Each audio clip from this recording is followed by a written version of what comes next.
When I was 18, I found a little punk on the side of the road that nobody seemed to want. I tried for a long time, but I could never seem to warm her cold exterior. Later, when her first love showed up, I realized she did have a gentle side. It just wasn't for me. The day I let her go, I told a lie, saying, "I'll be right back," and then I never returned. 7 years later, we met again on a film set. Now an Oscar-winning actress, she grabbed me. "I'll be right back," you said. "Where exactly did you go?" I was so nervous my palms were sweating. The newly crowned Best Actress, Chloe Vance, was just 15 feet behind me. If I turned around, I'd run right into her. "Ms. Vance, the next scene is a reunion with an ex. You need to show longing and reluctance to part." Chloe scoffed softly. "Longing? I don't think so. He's an ex-boyfriend. What's there to long for?" Her voice was as cool and indifferent as ever. When we were 18, she used that same voice to call me Rain, sometimes softly, sometimes with an edge. The discussion behind me continued. I couldn't make out what the assistant director said, but Chloe's detached voice came through loud and clear.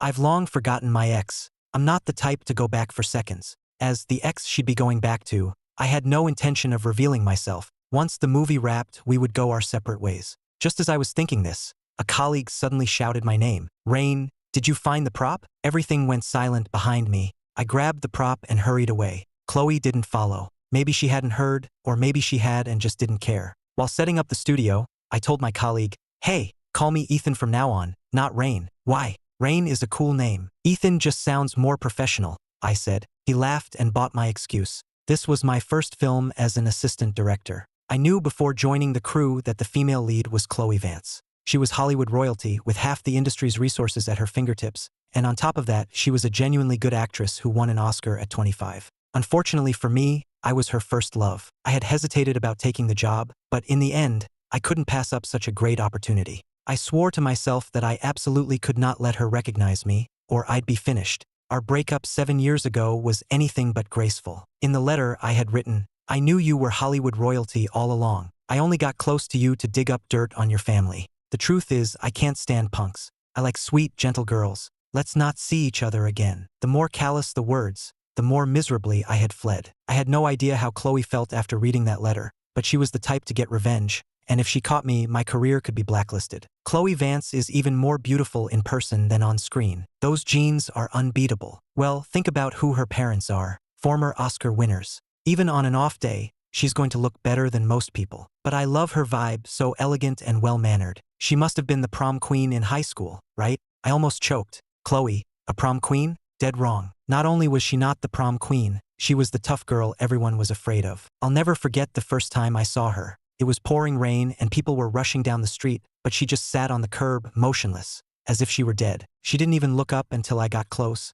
and when she did, her tone was vicious. "Get lost." But I didn't get lost. Instead, I held my umbrella over her head. That was the beginning of Chloe and me. I shook my head, trying to push the memories away. The studio was too noisy, so I ducked into the stairwell for some quiet. But as soon as I pushed the door open, I saw Chloe standing there in the darkness. She looked at me coldly, just like she used to. The stairwell was dark and silent. I lowered my head and started to leave, but Chloe stopped me. "What's your job here?" "Assistant director." "To be Director Zhang's AD right after graduation, that's pretty impressive." "Thank you, Ms. Vance." "How old are you?" 25. She let out a soft, lazy laugh. "We're the same age, and you're calling me Ms. The first AD calls you Ms. Vance, and he's 43. Then say it again." I forced myself to speak. "Ms. Vance." In the darkness, I couldn't see Chloe's face clearly, but it seemed like her lips curved into a smile. It was a cold, emotionless smile that sent a chill down my spine. Yet, I held onto a sliver of hope. She definitely couldn't recognize me.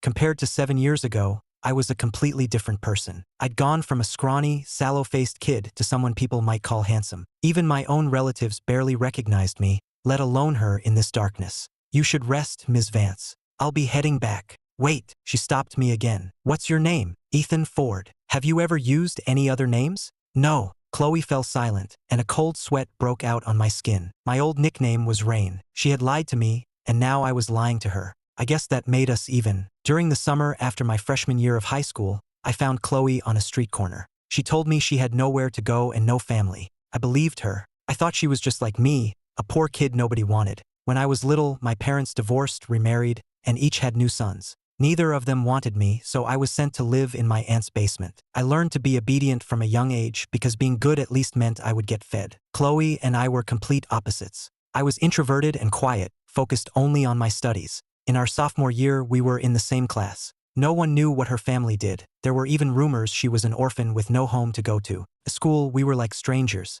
No one knew that every night, Chloe would tap on my basement window. I cleared a small space on the floor for her to sleep. She would always leave early the next morning before my aunt's family woke up, as if she had never been there at all. Chloe skipped class often and always seemed to be getting hurt. Every time I treated her wounds, she'd complain, "Rain, can you be a little more gentle? Just call me Rain." "Okay, Rain, but can you please be more gentle?" Rain was my nickname, given to me by my late grandmother. I liked it much more than my full name. Because Chloe was always crashing on my floor, I subconsciously felt she was even more pitiful than I was. That led to another delusion. When a teacher called me out for forgetting my textbook, Chloe would walk from the back of the class to the front and toss hers on my desk. I was a late bloomer and smaller than the other boys, so kids from other classes often picked on me. Whenever I was too flustered to defend myself, Chloe would step in front of me and declare, "He's with me." I mistakenly thought we were kindred spirits. It wasn't until later that I understood there were no kindred spirits. Chloe was Hollywood royalty,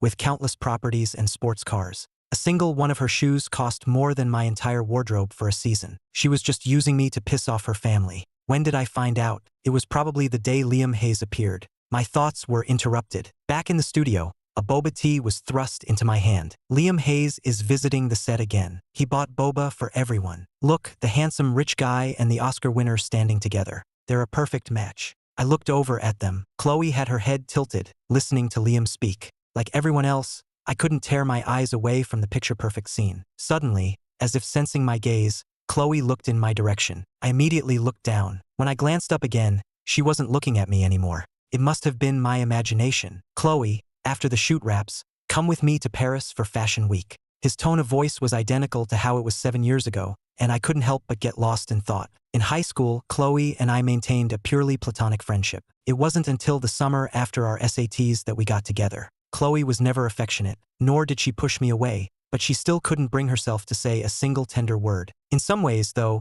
she was a good girlfriend. She was thoughtful and always made sure I didn't lose face. Chloe never introduced me to her friends. One time, I went to a pool hall to surprise her, but her face tightened, and she said irritably, "Don't come here anymore." I didn't think much of it at the time, just figuring it was part of her personality. That is, until Liam Hayes showed up. He was dressed in an expensive suit with a perfect haircut, appearing like a bolt of lightning in my world. "Chloe, what are you doing in a place like this?" "I just bought a new Ferrari. Let's go for a spin." The word Ferrari nearly made my jaw drop. Liam looked at me, his eyes wide with confusion. "Chloe, who is this guy?" "Hello, I'm Chloe's boyfriend." "Are you kidding me? There's no way Chloe would be into you. I'm her future boyfriend. Our families have an arrangement." "Who says?" Chloe's face darkened as she pushed Liam out the door, her voice firm. "I never agreed to any arrangement with him." Her explanation felt weak. Later, Chloe's parents approached me. That's when I learned she wasn't just Hollywood royalty. Her family practically controlled half the entertainment industry.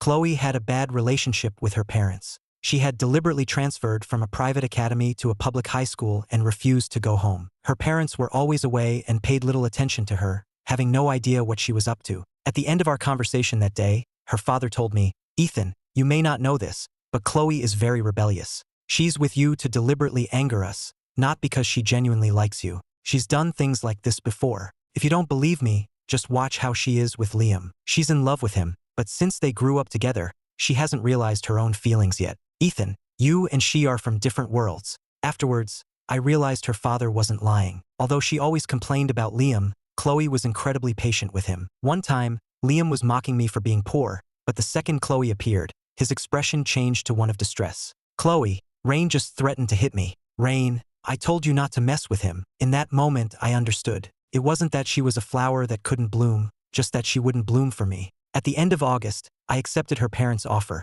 They would fund my studies abroad. For someone like me, it was likely the only chance I'd ever get. On the day I left, I told Chloe I was going out to buy some chocolate. Chloe habitually pulled out her wallet. "Get the most expensive kind." I didn't take it. "I don't need your money. I'll be right back." "Okay, I'll wait for you." And then, I never came back. As per her parents' instructions, I left behind a cruel breakup letter to completely extinguish any hope she might have had. Our 3-month-long first love quietly withered with the arrival of autumn. I changed my name and cut off all contact with my high school classmates. I used to be pretty invisible back then, except when I was being bullied. I cherished the hard-won opportunity to study and learned how to work out and dress well. With a new name and a new look, combined with her parents' deliberate efforts to hide my tracks, there was no way for Chloe to find me. In her eyes, I might as well have been dead, but I heard plenty about her. After I left, she decided to take a gap year to reapply to colleges and got into NYU's Tisch School of the Arts. Her acting career took off smoothly after she debuted. In front of the camera, she was gentle and elegant, her captivating smile winning over fans' hearts. There was no trace of the girl I once knew. I figured people change. I had changed, too. At the end of a long day, my body ached with exhaustion, but my colleagues were buzzing with energy. Whoa, this shot is stunning. What is it? A new candid of Chloe Vance is trending on Twitter. I leaned in to look. A single candid photo had sparked a huge discussion. This is from the scene where she runs into her ex. Look at the expression in her eyes. It's incredible. Chloe brings the character to life. In the photo, Chloe was staring straight ahead, her posture poised and elegant, but her eyes burned with a wild crimson flame. What made my heart stop was the blurred figure at the edge of the frame, right in her line of sight. It was me. The next day, filming continued. The male lead had an accident and had to go to the hospital. It was a crucial scene between the two leads, and the delay was a huge problem. The director was anxious and decided to find a stand-in to film Chloe's shots first. Chloe insisted on choosing the stand-in herself. I stood at the very edge of the crowd, but her gaze landed right on me. Him. The director didn't object and urged me to quickly change into the lead actor's costume. I only needed to show my back, but the makeup artist still did my face to avoid any continuity errors. When I stood in front of Chloe, she seemed to zone out for a second. Chloe asked me, "Are you nervous? Never acted before?" "You don't have to act, just listen," she said. After a pause, she added, "Relax. If you're tense, your body will be stiff, and it will look unnatural on camera." "Okay, I can take a deep breath to calm down. Thank you, Ms. Vance. In a moment, the camera will be on me. You just need to listen to my lines. And one more thing." Chloe trailed off. I looked up at her. "What is it? Where's my chocolate?" she asked, enunciating every word. Her eyes held a crazed intensity that was just as fierce as it was years ago. She slowly extended her hand. "Rain, it's been 7 years. You should have had enough time to buy it by now, right? I'm screwed." That was my first thought. Chloe must have recognized me a long time ago. Coincidentally, this scene was about the female lead's heartfelt confession to the male lead after a long separation. For a moment, I was dazed, thinking those were the words she wanted to say to me. But how could that be? The real Chloe had never said anything romantic to me. After the take, the director gave me a thumbs up. "Ethan, you've got a real talent for this. Your expression just now was spot on. Was it possible we were both just playing ourselves?" For the next few scenes, Chloe specifically requested that I be her point of contact. My head was spinning. Chloe had so much influence that even the director couldn't afford to cross her. Pointing me at this moment, what could it be but revenge? I was promoted from a production assistant to her personal assistant director, which meant spending 18 hours a day revolving around her. But my duties went beyond that. For instance, when the crew needed to move heavy props, I'd just be rolling up my sleeves when Chloe would grab me. "Go get me a boba tea." It wasn't just boba. She'd also order a ton of snacks. Delivery services existed, but she insisted I personally go and bring them back. To be fair, my colleagues were jealous that I got paid to wander around outside. But by the time I returned with the snacks, Chloe would have lost her appetite. After a week of working under Chloe like this, I had actually gained weight. Over time, even my colleagues grew curious. "Do you think she's buying all those snacks for you on purpose?" "No way. But she's really lenient with you." Chloe is known for being strict, and her company is an investor in this film. She's chewed out every other AD, but she's never once yelled at you. "That's not true. I'm just glad she's not torturing me," I denied flatly. The gossip on set eventually reached Liam Hayes' ears. He rushed over to confront me. "So you're Chloe's new assistant?" I couldn't help but correct him. "Assistant director. You're so young. Can you even handle the job?" "Mr. Hayes, please don't judge a book by its cover." Liam stared at me for a long moment. "Have I seen you somewhere before?" "You're probably mistaken." I had no interest in reminiscing with the rich boy and went back to organizing my work schedule. Liam snorted. "I've seen plenty of crew members like you. Don't think you have a chance to climb the ladder just because Chloe is giving you some attention. I'd advise you to know your place, or you'll end up with a broken heart." "What are you talking about? You look a bit like Chloe's old boyfriend." Liam said this and then waited for my reaction. He probably expected me to be shocked or upset, but I just looked at him, confused. "And she's only giving you this role because she's using you as a substitute, not because she actually values you. Chloe despises that guy, so don't get too cocky. I put down my work and smiled at him. If she hates him so much, why would she look for a substitute? That seems contradictory. Liam was speechless. After he left, my heart wouldn't quiet down. Chloe hated me. It was just as I'd thought. That night, Chloe suddenly sent me an iMessage, asking me to bring her some medicine. Following the principle of never offending the lead actress, I bought the medicine and took it to her room. I thought she was just messing with me, but she was genuinely sick, with beads of sweat on her forehead. What's wrong? Stomachache. Where's your assistant? She went into the city and can't get back in time. That's strange. Chloe never used to have stomach problems. What happened to your stomach? I didn't eat properly during my gap year. Why didn't you eat? No one saved any food for me. She looked at me through half-lidded eyes. It reminded me of how I used to always save a portion of my dinner for her when she slept on my floor. By the time I finished my homework, she would have eaten every last bite. The cafeteria food was gross, she'd say. The same stubborn attitude. I noticed a large spread of hot food on her table. It just arrived, but my stomach hurts too much to eat. What a waste. I'm so sick of the crew's boxed meals, I muttered. Then you eat it, she said casually. It's a waste to leave it. If you don't eat it, just throw it out for me. I broke apart a pair of disposable chopsticks and sat down at the table. I ate quietly, and the room was silent. I thought Chloe had fallen asleep, but when I turned, she was watching me with a smile on her face. The moment our eyes met, her smile vanished, replaced by that familiar look of someone the whole world had wronged. She hadn't changed at all. We sat in our usual silence, not saying a word. Just as I was leaving, Chloe suddenly spoke. Liam and I have nothing going on. We never have, we don't now, and we never will. I gave a polite nod. But Ms. Vance, I don't care. That sentence made her mood sour for days. It didn't matter to me. The shoot was almost over anyway. But a few days before wrapping, a major accident happened. We were filming a scene on a boat on a windy day. The sound mixer had to use the restroom, so I took over for him, standing at the edge of the deck and holding a boom mic that was taller than I was. I was a bit unsteady, swaying back and forth. A strong gust of wind blew, I lost my footing, and I fell off the boat. Below me was a lake, but I couldn't swim. In the chaos, I heard a desperate cry. Rain! Chloe had jumped in right after me. She grabbed onto me tightly, as if she would never let go. After that, I don't remember anything. I woke up in an unfamiliar room. There was a handwritten note on the nightstand. This is my house, not far from the studio. I called you in sick, so rest for a few days. If you need a change of clothes, there are some new men's clothes in the walk-in closet. The handwriting was unmistakably Chloe's. Many actors own property near production studios, and Chloe was no exception. I'd read in the tabloids that she stayed here most of the time. The house was immaculate. I walked into the closet, and the first thing that caught my eye was a black umbrella.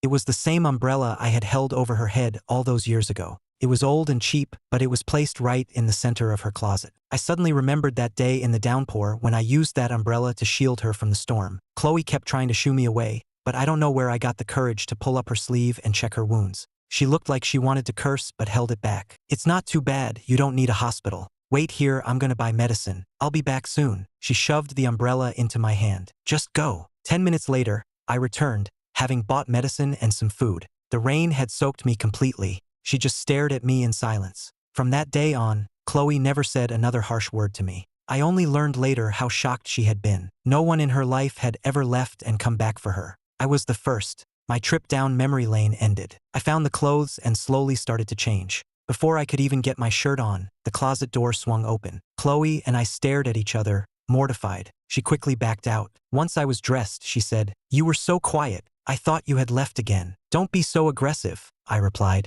Chloe froze for a second, and all the fire went out of her. Those words used to work like a charm. Whenever Chloe got angry, I would gently say, "Don't be so aggressive." I was surprised it still worked. "I haven't even blamed you yet. Why did you come into the closet without knocking?" "I didn't know you were in there," she said, her face turning red. "I didn't see anything. If you're upset, I can apologize." "I'm sorry." I had discovered long ago that despite her tough and stubborn personality, Chloe was surprisingly innocent about certain things. "It's fine," I said, tired and not thinking. "It's not like you haven't seen it before." The moment the words left my mouth, I knew they were wrong. Sure enough, Chloe pressed her lips together as a blush spread from her face all the way down her neck. I changed the subject. "Don't you have scenes today?" "I'm wrapped for the day. I'm gonna make some porridge. You should take your medicine in a bit." I had caught a cold from falling into the lake. When Chloe brought the porridge, she was wearing an apron. I couldn't help but stare. "You look gentle in an apron." "What did you say?" I said, "Thank you." Chloe's eyes lit up, but her tone was still harsh. "Finish all of it. No wasting food."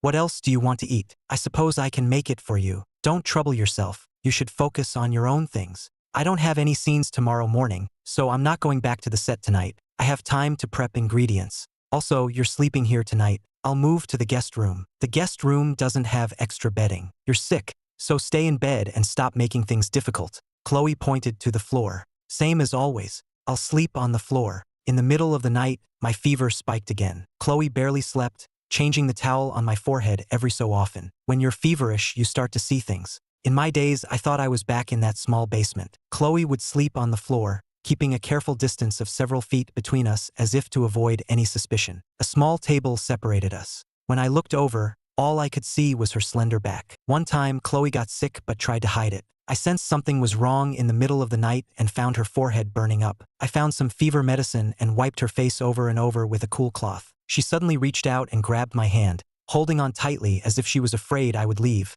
only letting go after she fell asleep. That was the closest we ever got before graduation. Most of the time, we were like strangers, passing each other in the school hallways without a word. I spent the night in a haze. When I woke up the next day, Chloe was gone. She had been called back to the set for some reshoots, but the table was covered with freshly made food. In the very center was a bar of chocolate, the most expensive kind. I was halfway through my meal when someone came in. I thought it was Chloe, but it was a woman I didn't know. I recognized her though. She was Chloe's agent and best friend. The agent just stared at me, dumbfounded. I tried my best to explain. I'm just an assistant director from the set. What's your name? You can just call me Rain. She nearly jumped out of her skin. Rain? You're that Rain. She looked at me with sudden realization. You're the one. What's wrong? Seeing my confusion, she continued, Chloe went crazy looking for you. When she couldn't find you, she completely gave up on herself. She wouldn't eat or sleep, and she hit rock bottom. Now that she's found you, she can finally be at peace. It's been 7 years.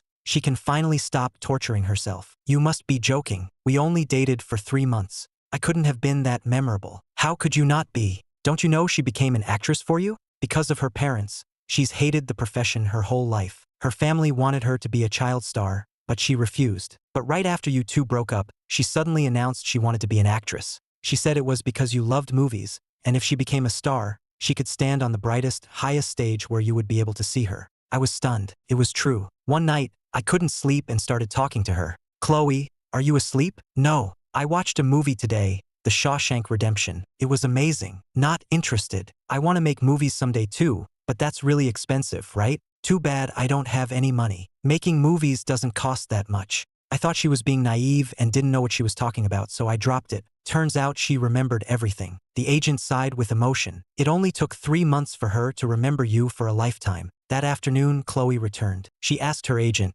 "What are you doing here?" "You're about to wrap, so I came to tidy up." "Don't bother. You can go. Also, I'm taking a break for a while. Don't schedule any new projects." Ditching your friends for a guy. Do you remember when you couldn't find him, crying your eyes out to me? Chloe awkwardly cut her off. "Don't say that in front of my boyfriend." I corrected her. "Ex-boyfriend. You never broke up with me in person, so it doesn't count. I wrote a letter. It was just a letter. I threw it away after I read it. Who knows if you even wrote it yourself." Seeing the tension, the agent slipped away. "Weren't you angry when you read that letter?" "I said I was going to expose you. You don't have the guts. Besides, don't you think I would have seen it in the news if you had?" I was speechless. Chloe went to wash some fruit, and I continued. "A breakup only requires one person's consent. Whether you accept it or not, we've been over for a long time." Chloe's body stiffened. She turned to face me. "Rain, then I'll pursue you. It's no use." "Chloe, are you mad at me? Is it because I lied to you and didn't tell you about my background?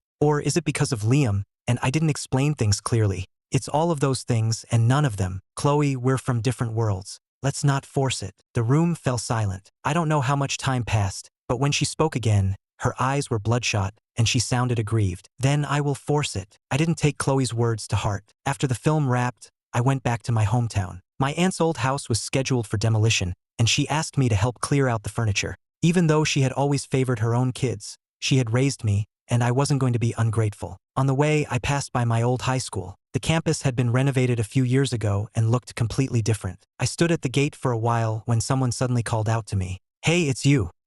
I remember you." A woman about my age came out of the janitor's office. "You went to this school, right? I remember you were in the same class as Chloe Vance." I nodded. "I used to get into fights with Chloe. By the way, why are you alone today? Where's Chloe? Wasn't she always following you?" I was taken aback. Following me? Yeah. Every day after evening study hall, Chloe would follow behind you and watch you walk home. You didn't know? Could that really be true? I didn't believe it, the woman continued. That time we were fighting, she suddenly called a truce in the middle of it, saying study hall was over and she had to go back to school. I thought it was weird, her going back to school, so I followed her. I saw her waiting and waiting at the gate until you came out. Then she followed you all the way home before coming back to find me. I found out later she was afraid her enemies would come after you, so she wanted to make sure you were safe. The woman pointed to a sycamore tree in the corner. She used to stand right there, waiting for you. 17-year-old Chloe loved to wear black, always blending into the night. As a breeze rustled the leaves, I could almost see her standing there. My aunt called to hurry me along. When I arrived, they were clearing out the basement. The bed I had slept in, the desk I had used were all being carried out. Ethan, I found something. Come quick, she exclaimed, pointing to a corner of the floor. Your name is carved all over it. It was that girl, wasn't it? The one who became a movie star. How did you know? Oh, she came to see me. When was it? Do you remember? I found something here once and gave you a real scolding. You were so stubborn back then, I swear. You refused to tell the truth and insisted it was yours. But I knew you weren't that kind of kid. My aunt recalled the memory fondly. The day I scolded you, that girl was right outside the window. She saw everything. Later, she found me privately, knelt before me, and begged me not to blame you. I clutched the hem of my shirt, my breath catching in my throat. I was afraid she'd be a bad influence, so I forbid her from sleeping on the floor here ever again. So that's what happened. Near the end of our sophomore year, Chloe stopped coming over. She told me she had found a place to stay, but the truth was, she was just afraid of causing me trouble. The worn-out carvings on the floor spoke of Chloe's own sleepless nights. She had never said a word, but in her heart, she had been calling my name 1,000 times over. The day before the demolition, I walked the familiar path from the school gate to my aunt's house one last time. The small road was shaded by dense sycamore trees. At the end of the path, I saw the small basement window. As if by telepathy, I turned my head. Chloe was standing across the street, wearing a face mask. 20 minutes later, we were sitting in the old diner we used to frequent. I hadn't answered any of her calls since the shoot ended, but I should have known she'd find me. Next to the diner was that old pool hall. Watching people go in and out, I suddenly needed an answer. Chloe, that summer, I came here looking for you. You were so annoyed and told me to leave. Do you know how much that hurt me? Chloe looked stunned for a moment. I wasn't annoyed. I was scared and anxious. That pool hall was a bad place, and the people I was with that day were not good people. Those girls were trying to set me up, and when you showed up, I was terrified they would target you. Chloe's brow furrowed as she explained carefully. I'm sorry. I was so on edge that I gave you the wrong impression. Just then, the host called our name. I asked Chloe to grab a bottle of water on her way. In the brief moment she was gone, a group of women surrounded me. Hey handsome, can I get your number? Was that your girlfriend? Why is she wearing a mask to eat? Is she sick or something? I gave them a cold look. Get lost. Haha, feisty, aren't we? Do you know who we are around here? The leader of the group reached out to touch me. A second later, she was screaming in pain. I had her wrist in a tight grip. I don't hit women. Just then, Chloe returned. He doesn't, but I do. Chloe completely dropped her disguise and her public persona, radiating pure menace. I stared, stunned. It was her. The Chloe I knew was back. I had no doubt she could take on all four of them and win, but I had to stop her. With her status now, she couldn't afford to get into a fight. But Chloe was stubborn, glaring at the four women, determined to get justice. Come on, Chloe. Don't be so aggressive, I said, tugging her hand. Chloe froze instantly, as if a wave of calm had washed over her. All the fight went out of her, her sharp edges softening. Fine, let's just forget it. Chloe, let's run. Chloe grabbed my hand tightly, and we bolted. We ran through the streets and crowds, tireless. The sound of my heartbeat pounded in my ears. Thump, thump, thump. The last time I'd heard that sound was because of the youthful flutter the same person had given me. And in this moment, she seemed like that same stubborn girl again. We ran all the way to my aunt's house and slipped into the basement. It was completely empty now, waiting for demolition the next day. There were no lights, only the moonlight streaming in. Rain. We both started to speak at the same time, then decided I would go first. Did you really used to walk me home every day? Yeah. I had a bad temper back then and made a lot of enemies. I was worried about you walking alone. Why didn't you tell me? What was there to tell? She said with a smile. You had to get into college. You needed to focus on your studies. I handled the rest. I pointed to the carvings on the floor. Then what do these mean? They mean I love you. I was stunned for a moment. You never said that when we were 18. Chloe lowered her eyes and spoke softly. Because back then, I didn't know how. Chloe's past was complicated. She had parents, but it was as if she didn't. Growing up in a cold, distant family, no one ever taught her how to love someone or how to express that love. She thought being there for me and spending money on me was her way of confessing. When I confessed to her, she was actually happy, but because she wasn't used to being loved or being close to someone, she seemed passive. Chloe had practiced saying, "I love you," in the mirror, but it felt awkward and she couldn't get the words out, so she wrote them down instead. She even learned to fold 1,000 paper cranes like other girls did, writing, "I love you," inside each one, planning to give them to me on my birthday. But that day never came. Later, through acting and living different lives on screen, she finally learned how to express herself. But the person she wanted to say it to was already gone. After a moment of silence, I asked, "So what about Liam?" Chloe shook her head. "I was nice to him because he saved my life." "What?" "When we were kids, my parents ignored me,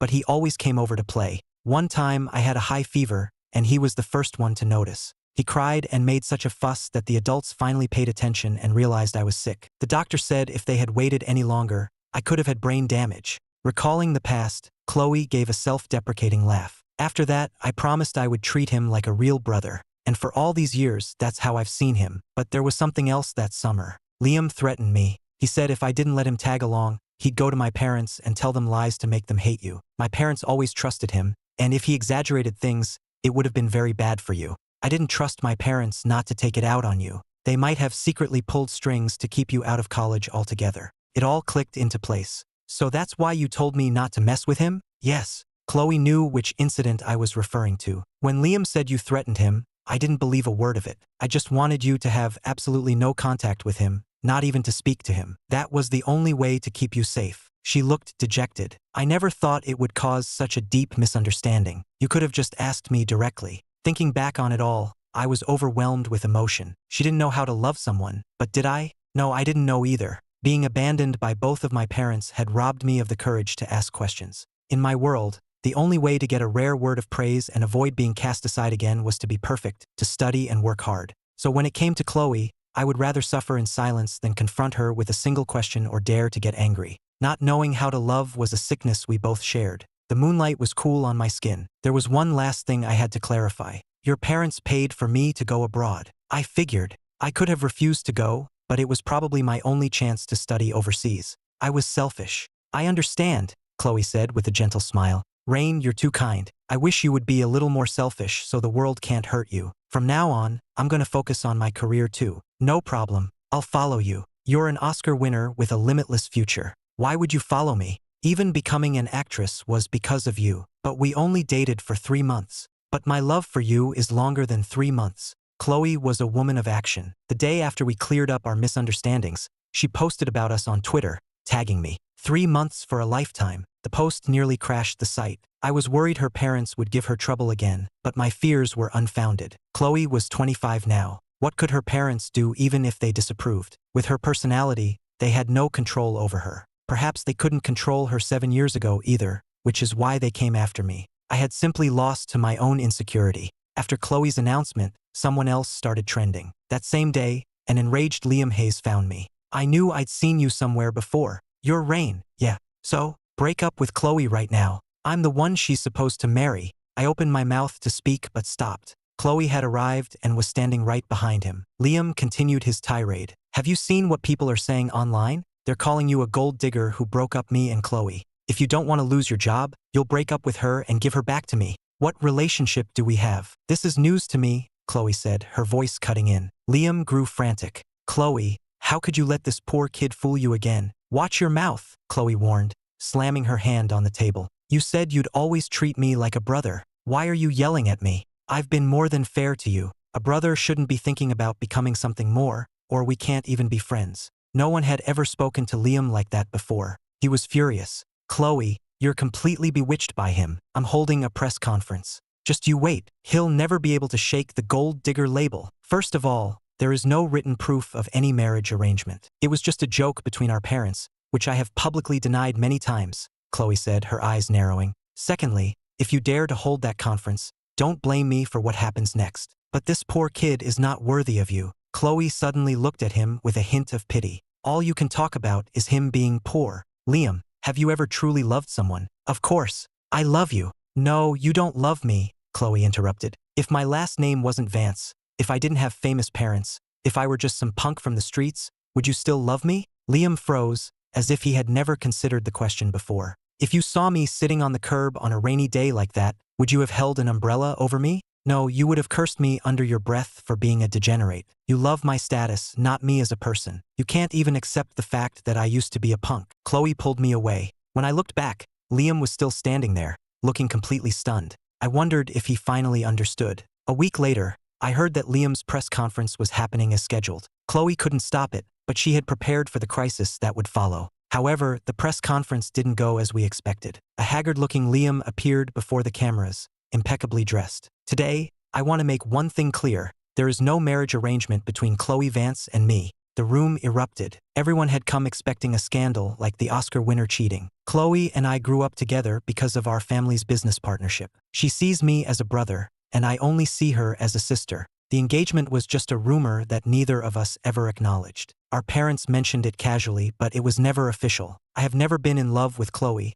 and she has never been in love with me. I hope everyone will stop spreading false information. As for me, Liam paused for a beat before saying seriously, Ethan is Chloe's first love. I judged him unfairly, and for that, I am deeply sorry. With Liam's apology, public opinion shifted in an instant. Netizens dug up some of Liam's past arrogant statements, and he became the new topic of discussion. The good news was all the PR strategies Chloe had prepared were no longer needed. I was baffled. Why the sudden change of heart? Chloe grinned. If he didn't change his tune, our families wouldn't have any business deals left to discuss. Chloe now held the most power in her family, with the family company under her control. Liam had been forced to bow to the pressure of their business partnership. 6 months later, Chloe's father fell ill and had to retire. Her mother canceled most of her engagements to stay home and care for him. Chloe, on the other hand, saw her career flourish. She was now fully in charge, and her elders could no longer interfere in her decisions. The newly enlightened Chloe was like a different person. Whatever she had lacked in the past, she now tried to make up for in abundance.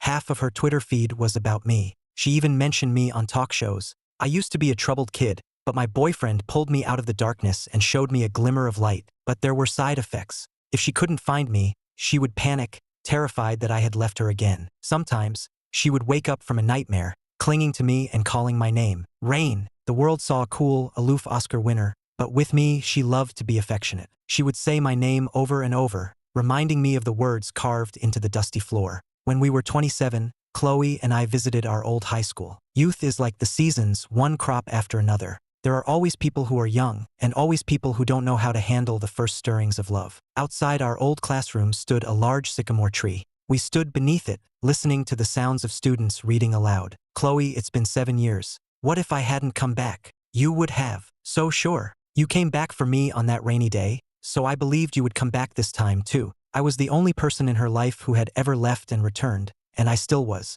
We stood under the classroom window, and Chloe stood on her toes to kiss me. Rain, I love you. In high school, I found a little punk nobody wanted. Today marks the 10th anniversary of finding her, and it's also the first day of our marriage. If anyone ever asks me what the best love letter I ever received was, I'll tell them it was the walk home from school, the nights we spent together in silence, and a series of unspoken words carved into the floor.